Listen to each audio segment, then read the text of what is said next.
We might have a good crew. Good. Hey, everyone. Welcome. It's been a while, I think, since I've been live on this page. But if we have never met before, I am dietitian Ashley Koff, and I am thrilled that you are joining us here today. I have a superstar guest and colleague, and we're really, really excited to have an important conversation. I have had the privilege of getting to work side by side Dr. Spar in this COVID-19 conversation, and we've been working with some individuals to help them. And really, one of the most important things that I think we've all been sitting there saying is like, how can we just earlier and as easily as possible in reducing risk, how can we test people, for this? So that's what we wanted to talk about tonight. The rules of the game here are if you have comments, we're live, so go ahead and drop them in the comment box or say hi if you want to, or any of that stuff. If you have something to say that's not nice or you want to complain about something, I'd suggest going somewhere else because we're just here to help you, and we're both licensed medical practitioners, and as I said, really here intentionally to be helpful. But if something is confusing or doesn't seem right, absolutely go ahead and ask. What I will not tolerate is you criticizing anyone else's questions or thoughts or anything else as anything other than their own curiosity. So I will say that. I will say the second thing is Dr. Spar is a friend of mine and a colleague. I am not involved in Vault Health at all. I am super excited about it. I got a test. I had my family members get tests. And also, as we are going to hear, this is not what I'll call a for-profit project for him as well. So without too much further ado, I want to brag on my friend, Dr. Spar, who one thing that you absolutely have to check out is his book, Optimal Men's Health, which is just a must-read for having a conversation with men and for men to really understand how they can achieve that optimal health. And that's really the lens through which I know him. But he has also done things with Doctors Without Borders, working in situations all over the world, and most recently relocated to New York just before the virus, and to set himself up with Vault Health. So Myles, welcome, first of all. Thank you so much for joining. Great to be here. Yeah. Thanks.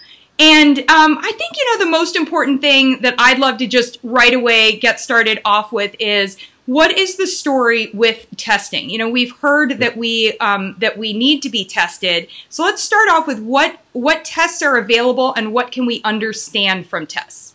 Sure. Well, first of all, in addition to having my medical degree, I have a master's in public health. And when I got my degree in public health, I took Epidemiology 101, like many of your listeners might have taken, many Facebook followers, even if they didn't get a master's in public health. And Epidemiology 101 basically says when you have an epidemic, let alone a pandemic, the number one way to contain that is by, number one, testing, number two, isolating the people who test positive, and number three, containing those people, and then tracing their contacts. And that's really important to make sure that the virus doesn't spread. That's what they did an amazing job of in South Korea. So that's why testing is so important. You need the social distancing, absolutely. You also need that type of tracing who the contacts are so that everybody that knows they're positive can self-isolate until they're better, until they do have antibodies, and people who know that they are negative can be out there and being a little more lax and being so careful.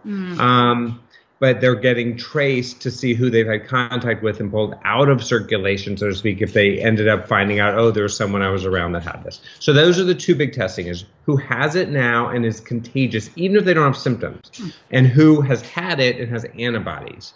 And the tricky thing about this virus that people kind of haven't heard enough about is that unlike influenza, unlike the SARS epidemic we had in 2003, this virus can be transmitted. Sorry about the dog. No, he's so cute. I think do you want to let him out? I think he wants to go into the other room. So that's like super important to be, thinking about in terms of, we're all dog people. So mine's probably going to pop in here in a second. So we're great.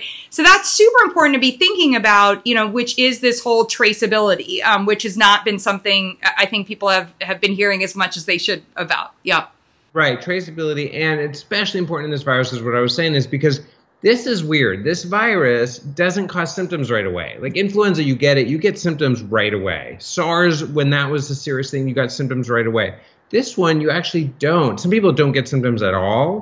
Some people obviously get horrible symptoms and even having to go on a ventilator and potentially dying. But at least half have mild or no symptoms, but they can spread it in those first 5 days. And that's why testing is so important, because even if you have mild symptoms of a fatigue and achiness, some gastrointestinal issues, some nausea, that loss of taste of smell, of sense of taste or sense of smell, those are signs it could be COVID, and that could be from the coronavirus. And if you get tested, you'll know, okay, I need to really isolate. I need to even isolate from other family members and make sure I don't spread it.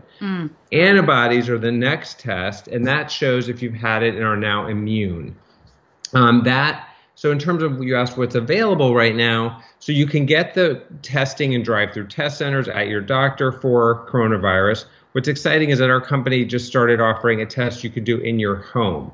It's FDA approved as a saliva test. It still has to be a medical visit, but that medical visit is virtual. So it's via telemedicine visit. So you order the kit. It's not an at-home kit like the ones that were taken off the market that didn't have any medical supervision. This one's ordered by a practitioner, overseen by a practitioner, and then you send it back to a practitioner to do the reporting after a lab that's been FDA approved to do this test does it.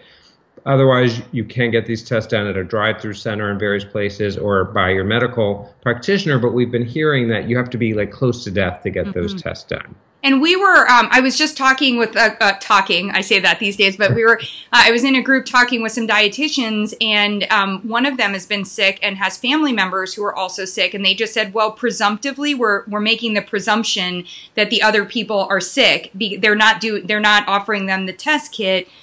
In that part. And so I think one of the things that, we're still in, whether there is an actual scarcity of tests, there is a behavior around scarcity and not making it as accessible as it should be. So this is definitely, so your intervention, and today we are excited to announce that at Vault Health, there is the COVID-19 test. It is not an antibody test, so it won't help you if you are wondering if you've been exposed, but it will help you if you are even in that early phase where you were saying you may not be seeing the symptoms. Tell us a little bit about that.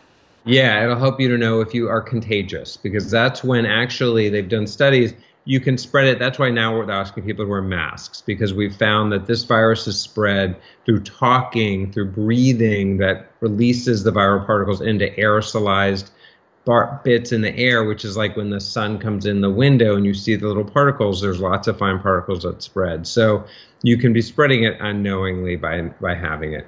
The antibody test we hope to have in a couple weeks, and that will be really great to know if you are protected. We don't know for sure if having the antibody confers protection forever and ever against ever getting this virus. And again, it actually seems like some people don't get enough antibodies to be really protected, especially people who had really mild symptoms. Some people have antibodies and we don't know how long they'll last. So hopefully those antibody tests that come out will be able to show how many antibodies you have, how strong your antibody, not just positive or negative. So we'll have to see. Right now, those tests are available. None of those are FDA approved. You can get those done. There are blood tests. Some of them are blood spot tests. They have to be done in a doctor's office. So you can certainly get those. It's worth doing, but you have to take the results a little bit with a grain of salt, because they're not really FDA approved and they're always just positive or negative at this point. And we don't really know if a positive means you're for sure protected. Got it.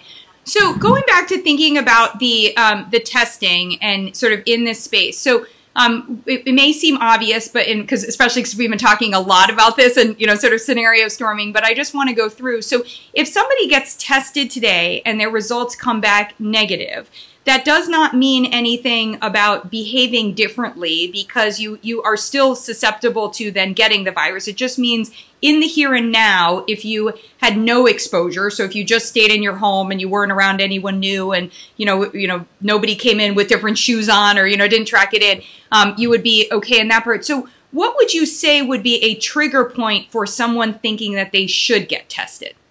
Sure. I think number one, anyone who has symptoms, I've heard from a lot of people today, since we just released it today, that a lot of people are like, thank goodness, because I've had symptoms and I'm told that there's no testing available, but I want to know if I have it so I know to really self-isolate. And for the people around me, especially people at risk with diabetes, obesity, older age, for them to get tested, even if they don't have symptoms, so they know to be hyper vigilant and be ready to go in to a healthcare setting if they get worse. So number one is for people with mild symptoms that haven't been able to get tested.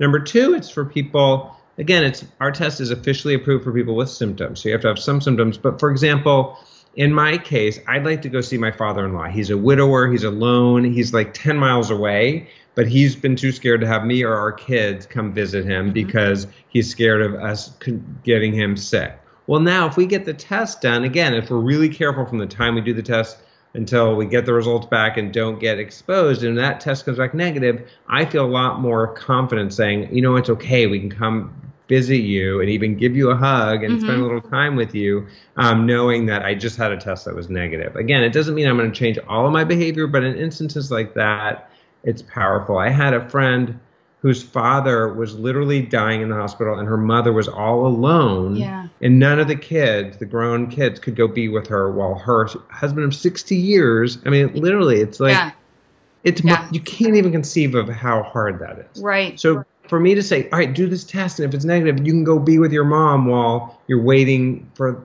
your father to die. I mean, that's who it's.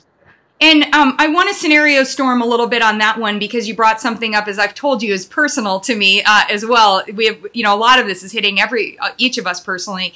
But my brother and sister-in-law, she's pregnant, my niece is too, and her parents live near them and they've been separated. I think for everyone's sanity, spirits, you know, all of these things. But one of the things that we were concerned about is, so you test the adults, but you're not able to test the child because this test is for anyone 18 and older. But I think it's a fair thing to say that if the parents have been around that child for a period of time and both parents test negative, then you would feel comfortable making the assumption that the child isn't the carrier. Like, so in the case of your kids and your father-in-law, is that the assumption that you're sort of operating on there? Yep. If they don't have symptoms and they haven't been around their friends in ways they're not supposed to, exactly. Yep. Okay, great. Okay, so another question that was asked is, this test is $150. We all wish it was free, like every single one of us. And it was going to be more expensive. So can you take us through how Vault Health is? I know it's visible on the website, so anyone can look at this. But how you are, what that $150 represents? Sure. Yeah, it's all very transparent. I have to pull it up because I can't remember all exactly, so let me pull it up right now. But basically, there's no profit in here. This is all really for us to be able to recoup the costs of the test, which is the lab test itself, for the lab to run it, the telemedicine visit, because like I said, this is a practitioner-ordered, practitioner-reported test, for the shipping, which we actually have a partnership with UPS. They've given us overnight shipping and an amazing deal. We have a partnership with Stripe, so they don't charge the normal rate. They charge for credit card charges.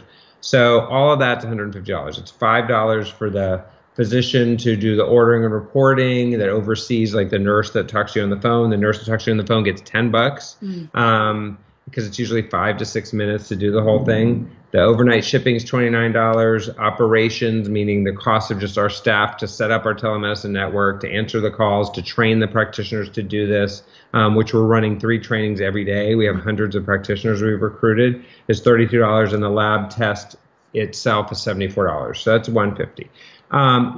We know that because of the CARES Act, one of those acts that, you know, was for COVID relief, is meant to, I want to say, encourage, maybe force healthcare insurers to cover the cost of the test. So we are trying to figure out that law, and we're trying to figure out, is everybody getting covered or not? Because if they are, we will provide a super bill for people to get reimbursed, because we are out of network. We're just not in network. And the same with Medicare. We're trying to figure out how we can get it billed through Medicare. Because we just wanted to get this out there as soon as possible, we decided, let's launch today, and over this week, we're going to figure that out. And hopefully by next week, we'll have some sense if we can get people reimbursed or not. We just don't know. It's kind of unclear if they'll reimburse for it. So I would say save your receipts. Consider talking to your insurance. I think there's going to be a strong argument for it. If you have a health savings account, consider that part. Right. But, you know, I do think that the information, unfortunately, so we all wish that this was free, like, and all testing was available, et cetera. So this is a again, in my world, it's better, not perfect. And it is way, way better than where we were when we didn't have this test. So exactly. Yeah. And I would just add, keep your receipts. And it's a medical visit entered in our electronic medical record. So if your insurance company needs records of it, we have the diagnosis, which is based on the symptom you said you had when you ordered the test. We have the code for the test. We'll send you everything, after the fact if you say this is what I need to get reimbursed. So another question that came up is, does my doctor have to refer me to get the test, or can I go directly? No. The important thing is we're not treating coronavirus or COVID. So you do not need to get referred. You do need to report a symptom of some sort, which could be fatigue or achiness or anything. And then you can take that report to your doctor if it's positive, for example, and say, all right, I don't have severe symptoms. And so you'd want to do it by a telemedicine visit with your doctor, since we're trying not to encourage too much interaction right now. But it's positive. I want to be on your radar that I had this positive test. So if I get worse, you know to pick up my call right away. And if you are negative, but you have symptoms, then you say to the doctor, all right, something's going on. I'm not feeling good. And I have this test and it's negative. And this test is done by Rutgers University Genomics Lab. It's over 98% sensitive and specific. It's a very legit lab. So that's a big one, because I know we had a bunch of people tested very early on, not a bunch, a very few that were important to get them tested from an operational standpoint. And we were concerned about, some of the early accuracy was 75%. So it's great to see that it's improving on that level. Awesome. Yes. Yeah. Yeah. So someone else was asking me, I want to make sure that I get it correct. It was about the actual, so it's a saliva test. And let me just make sure I asked the question right. Most tests draw a sample from the nasopharynx. I even have patients inpatient that were tested for both, and they were positive on the nasal culture and negative on the oral culture. So how are we distinguishing? So this would be oral. Not oral culture. Yeah, this is saliva. There's 100% matching on the testing they did at this lab to get it, because first they had FDA approval for the swabs. Then they went back and said, now we want FDA approval for this. And we've shown we have 100% match in the results of the patients we went through that had the nasal swabs that did the saliva to show the saliva was equivalent. And that's visible on the FDA website, that you can see that they said, okay, this is just as good. And for people to do it themselves, it's felt to be better, because for people trying to swab, that was the problem with some of the at-home kits that came out a couple of weeks ago that then got rescinded because they were swabbing. I mean, trying to stick a swab up your nose to get a good sample is not good. Trying to get the back of your throat and get your gag reflex. So saliva is much easier. This virus, it's interesting because this virus starts in the upper respiratory tract and then settles down to the lower respiratory tract. So especially in those early days of minimal symptoms, it's living a lot in the upper respiratory tract. So it's very present in saliva. And it's saliva. It's not like hawking up a loogie. It's not like sputum from way down deep. It's just saliva, that because we're just looking for it living in the cells there in your mouth. Yeah, I had, and it is so important because we have, like, right now it's ridiculous allergy seasons. Like, I've woken up maybe like 4 or 5 mornings being like, I definitely have coronavirus. Like, it's the start of it. Like, how am I? And you just, it's like, I feel it all, as you were talking about in here. So one, I think that's really important, to be aware of. There are also other viruses going on right now. So we had a friend who took the test and he wrote back, I thought it was very funny. He said, oh, well, now I know I don't have it, but I have one of those like unnamed, he's like, I feel kind of lame. Like I have an unnamed virus, of course was joking, but I think it is really important for us to get to the specificity of what is actually going on. Like, so a negative test doesn't necessarily mean you're healthy. It just means, hey, let's look at other things, to figure out what would be going on there. So I love that you can offer that to your practitioner. Yeah. Yeah, and that's important because you may be thinking, oh, it's just that, where it could be something significant that needs to be treated in its own right that isn't this, and you're just assuming it's that. I've had a ton of patients that have been telling me that their allergies are different this year than ever before. And probably a lot of those are coronavirus, but a lot of them might just be something else. Yeah. So in terms of what we have going on right now from a system standpoint, if somebody is saying, okay, I feel healthy right now, but I'm concerned that in the future I may have symptoms, are they able to get a test, or like they currently aren't symptomatic, so it would be harder to get it? Yeah, they have to. You have to report symptom when you order the test. Got it. What's most important is it has to be sent back right away. Mm. You can have the kit, and the kit will be good for a while. I have to check the expiration date, but it's weeks before you use it. Because medical practitioners that use this have the kit stored up in their office, so it's no problem to order the kit ahead of time. Right. However, once you spit, it has to be sent that day overnight or the next day at the latest. It has to be processed within 48 hours of the spitting happening, and we report the spitting happening because we're doing a telemedicine visit. Otherwise, we will not validate the sample. Got it. So important to make sure you know where your UPS is and that you're going to be able to have access to get there the next day. And then how far backed up? You've only been open for one day, but how far are you with the appointments? Are we worried about, it might take somebody 10 days to see a nurse, or what's the schedule like? Okay. Yeah. I mean, no, we've hired enough practitioners, and it's by state. So basically you go into a queue on Zoom. Mm-hmm. And I also get concerned about Zoom, but for right now, that is what everybody knows. So until there's something that we feel is better, Zoom is considered compliant enough medically in terms of privacy for this, and it's less than a 5-minute visit. So basically you go into a Zoom waiting room by state, by other people in your state where that practitioner is licensed, and then you would see them. So right now there's, maybe, I don't know the exact time, but it's definitely way less than an hour. It's some number of minutes. There's some corporations that want us to test every one of their employees, so that might start happening later in the week. So I would definitely encourage anybody that wants to do it sooner rather than later. And in terms of the drop-off, UPS, it can be a drop box. So they won't pick it up because that adds to the shipping time. But they have these drop boxes pretty much anywhere that are kind of like mailboxes. You don't have to interact with anyone. You just drive up. We give you an alcohol pad with the kit so you can wipe down the outside of the box, so you're protecting the UPS person, and you just throw it in there. Awesome. And you mentioned in terms of the Zoom thing, I would just like to share, and correct me if I'm wrong, but my assumption is that they are not asking any additional medical information. They're in the Zoom room. So the way, if you're worried about privacy or a hoax or anything else like that, just don't offer up anything else about your medical other than what do they need to ask you in terms of during the visit?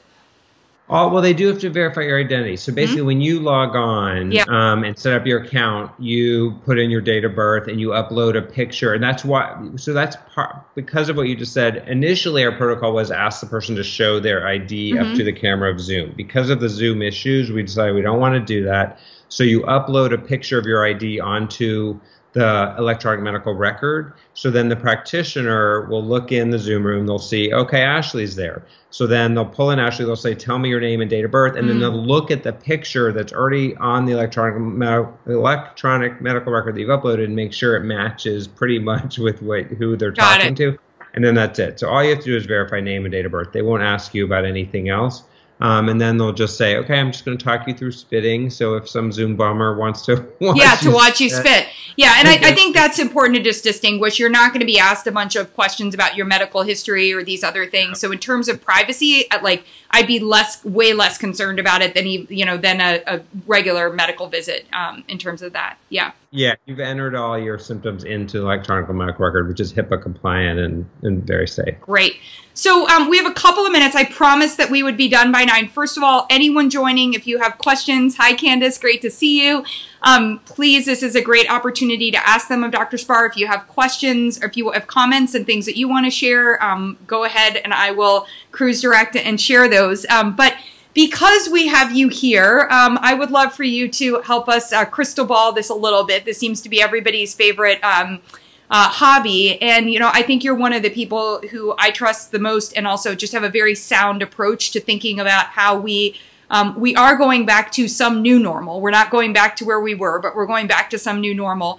So what are some of the considerations as different places are evaluating, how distant do we have to be, or, how can we go back to doing, are we going to be able to go to the pool this summer? Are we going to be able to, go to restaurants, things like that? What are some of the things that you're paying attention to? No, it's a really good question. Our kids are asking about summer camp. That's a big question, right? I think the key thing to keep in mind is it's going to change regionally because like we started here in New York as the first hot spot, well, after Washington State. And then it's going to be a little bit later for some of the other areas. And what it's looking like, what makes the most sense from a public health standpoint, is that you gradually start to de-escalate the seriousness with which you need to alter all social gatherings. So, for example, the next step in May in New York may be, and I anticipate probably will be something like, okay, so maybe some schools will start back with like a morning shift and an afternoon shift with half the number of students so they can stay 6 feet apart. Or maybe they'll go just for a couple hours and they won't do sports or they won't have certain things. Maybe restaurants will be open, but everyone will check their temperature. They have these touch sensors for temperature that are really non-invasive. They take 15 seconds, you touch the temple or the forehead, and you'll check a temperature on every customer, and the servers will wear masks and gloves, and there'll be 50% maximum capacity, so everyone will be spaced. Airplanes, same thing. They won't fill the center seats. Maybe there'll be gatherings of 50 or fewer people, not giant gatherings, but bigger than we can have now. And so probably it'll be something like that as we surveil to see, is there any uptick in this area? And it's going to just regionally kind of open up. And unfortunately, we're probably going to have that, and then maybe it'll be opened up a little more, and then we'll probably go back to having a little more social distancing if we see an uptick again in the fall until there's a vaccine, which will be hopefully available in a year and a half at the most. Got it. I want to share, I think Betty Ann probably says what so many of us are feeling, but she said she's just so tired of being scared. Yes. Yeah. So any thoughts on if the anxiety right now is just, what can we do to address some of that for ourselves? Yeah, it's a lot. Well, there are a couple great resources. There's there that I would listen to. There's a woman, Susan, I'm trying to think of her last name. She's a Harvard psychologist. She has an amazing podcast. I'll look it up while I'm talking to you. Susan David. So that's one resource that I love. Her podcast is called Checking In, and she has some great things you can do. And a lot of it's about figuring out what are the things you can control. There's a lot we can't control, and lack of control is one of the most stress-inducing things. So what are the things you can control? Like all the stuff you work on, your diet and what you're eating, and that makes a giant difference. The other big thing is sleep. If you're not exercising, doing something active, and sleeping, your ability to handle anything stressful plummets. So it's so important to stay physically active and work on your sleep and make sure you're getting some kind of regular sleep in order to tolerate a little more stress, and then trying to do something proactive for stress. So every day trying to implement some habit that helps convince your brain everything's under control, even if it isn't. It's like AA, fake it till you make it. So I tell the guys I work with, it could be a meditation app or a mindfulness app like 10% Happier or Insight Timer or what's Calm or any of those. Or it could be prayer, it could be journaling, it could be breath work, or just exercise when you're not listening to news. And the other big thing I tell everybody is I call it intermittent media fasting, because intermittent fasting is very popular and appropriately so. But do an intermittent media fast at least 3 times a day. No media, no social media, no news, no nothing for at least an hour. And at least one of those hours should be right before bed and when you first wake up in the morning. Because right before bed, you don't need to be stimulating your brain. And in the morning, you don't want to suddenly get into defensive mode. You want to be proactively thinking about what you want that day to be about for you. So those are some good resources. The other person I love reading is Ben Hardy, who is this, like the #1 Medium blogger on Medium. And he writes a lot about how to really not let life control you, but you control life, even in circumstances like this. Yeah. And my favorite one to throw into that is laughter. So I've been going back. Like we watched Welcome Back, Kotter. We were like looking at old stuff that makes me laugh. Like it's like the only thing, because sometimes I even find the meditation and some of the other stuff like too like eerily calming, like if that makes sense. Yeah. So find what works for you, on that part. So you have a couple of others that came in, and Betty, and I'll try to come back to you as well, but she's noting, I get it, that she's 63 and she's like, this just feels, really terrifying. I think Candace is bringing up a great point. And I'd love to bring this back to the Vault health test and see if there is an opportunity here. She was saying they're really strict guidelines. She's in Iowa, so even to get tested, it's really strict. And she said that the rural areas aren't getting tests either. So it's just feeling very sad. And so I think one of the question marks, and I just don't know how this happens from a rural standpoint, is you would have to have access to a UPS, but is that like, are you seeing that like as you said, you're sort of state by state, are you seeing? I'm going to look really quick right now. Yeah. UPS, because I do think even the drop boxes are, are pretty ubiquitous. Like I'm looking at Iowa. Yes, they're not all over. I mean, but they have them in some of the small towns in Iowa. Again, it doesn't have to be a UPS store because those are only like in Iowa City and Des Moines and Ames. But there are these drop boxes in other areas, it looks like, that I'm seeing. Unfortunately, it could be, an hour drive if you're in a rural area, but it shouldn't. Hopefully there's one closer than that. Unfortunately, that's the only alternative for us right now.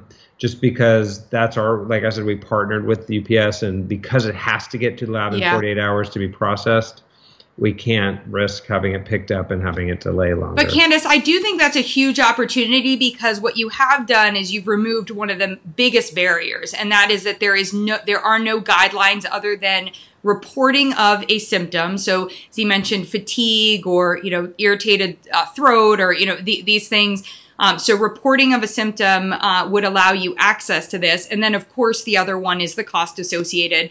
But I think that if you then note, that, and maybe if several people are getting tested and one person wants to drop them all off at the UPS, maybe there's a way if everybody wiped down the outside of their packages and you picked, so there's probably some way to be clever about collaborating to getting those tests taken in. But very much appreciate that part. Yes. Okay, sir, we kind of did it, but it's 9:01. And thank you, Kevin. Close enough. Yes.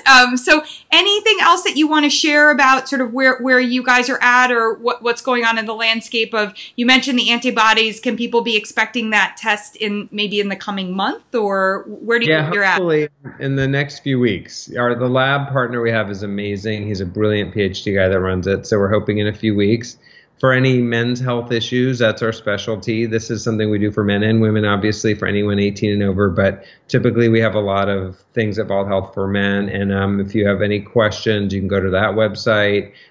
Thanks for mentioning the book. You can order that through my website, drspar.com. And let's just stay safe. And I know it's scary, but I promise you things are going to get better pretty quickly, depending on where you live. And we'll have to figure out what lessons we've learned. I mean, it's not even a silver lining, because there's just been so much sadness and fear. But one thing that came up on a call I had with other integrative medicine practitioners is when we see how quickly the impact we have on the planet can change a little bit, and the clear skies around Los Angeles and the look of the canals in Venice and all of that, it makes us realize, okay, maybe we're not as far gone as a species as we thought. Maybe if we do figure out what to take from this, we can help make more of a difference quicker in each other's lives than we ever thought possible. Yeah.